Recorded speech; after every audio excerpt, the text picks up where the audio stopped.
section 7.6, linear programming.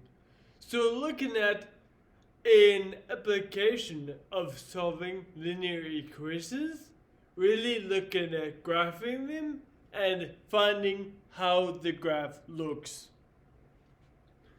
So one application of these systems of equations is to find optimal solutions. So if you have a number of constraints on whatever you're trying to do, so let's say for a business purpose, you have a constraint of supply, you have a constraint of labor, you have a constraint of working hours. All those different factors, where do all those factors intersect? And then what you get is you get an area of feasible solutions. So one thing about this section is that we're going to work with inequalities, not equations. So with inequalities, you shade on one side to the other of your line, and where all those shadings overlap is your area of feasible solutions. So any point in here would make your system work. So if any point in here works, which point is the best? So best either in the positive or the negative sense. What minimizes or maximizes your system or an objective equation. Now, luckily for us, it just so happens that our max or our optimal solutions always occur at the intersection points, if they occur at all. So lucky for us, we create the graph and then we find the intersections of these constraints, and our optimal solutions will occur at those intersections.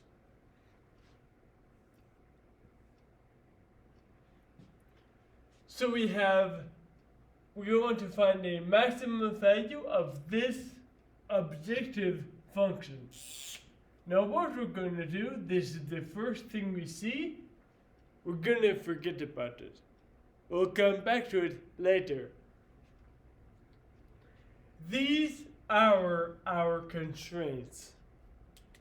So we want to maximize this objective function with these constraints in place. So think of this as your system. You want to find when these intersect, and then if a maximum value exists, it'll be at one of those intersections. So x greater than equals to 0, y greater than equals to 0, that really just means our solutions are going to be in the first quadrant, because we're greater than x equals 0, greater than y equals 0. So overlapping in the first quadrant. For the other two lines with a slope value that is not 0 undefined, it's really in your best interest to take both of these and solve them for y. That way you can graph the slope-intercept form pretty easily. So you want to get y by itself, subtract x over. So 2y less than or equal to negative x plus 4. Divide by 2. Y is less than or equal to negative 1/2 x plus 2. So you go ahead and you graph that line. So y-intercept of 2, slope of negative 1/2, so down 1 to the left, down 1 to the left. connect. I just missed that right at the end. Go back and do that again. That's better. Okay. Second equation. Want to solve that for y also. So subtract x over negative y less than or equal to negative x plus 1. Divide the negative 1 over. But remember, with inequalities, when you divide or multiply by a negative, you switch the direction of the inequality. So negative 1, x minus 1. So y-intercept negative 1, slope of positive 1 over 1. Then we connect those points. I'll try to do a better job. There we go.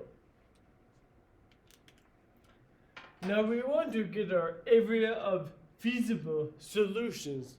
So in the first quadrant, greater than x equals 0, greater than y equals 0, and less than this line. So y is less than this line, so shading below it. Y is greater than x minus 1, so greater than this line. So less than this one, greater than this one in the first quadrant.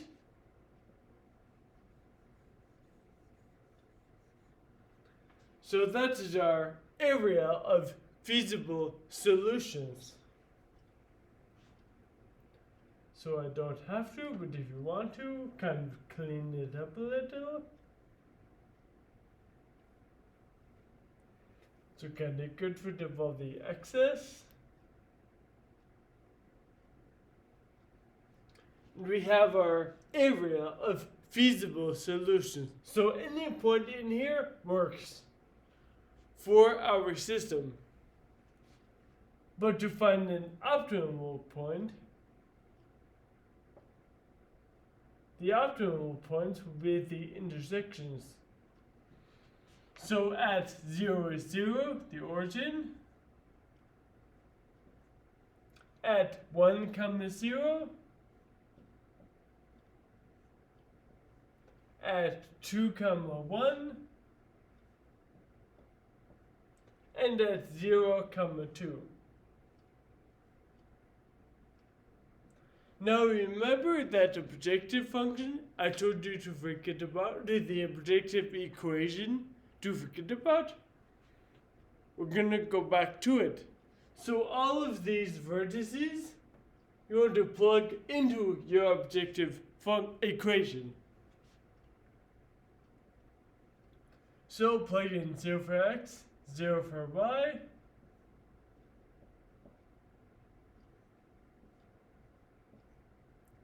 And you get 0.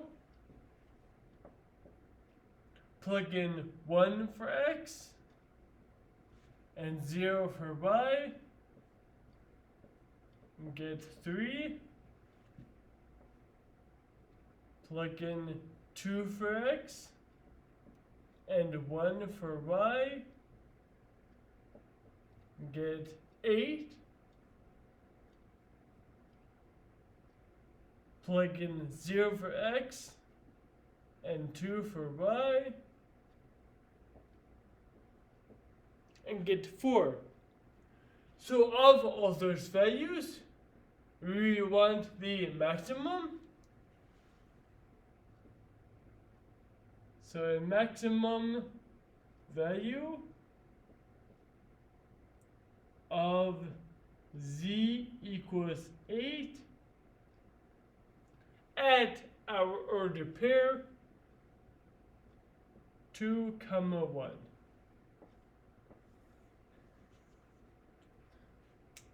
So finding your intersection points, and then plug in those intersection points back into your objective equation, finding your max, your min, your optimal values for that equation based upon these constraints on the system.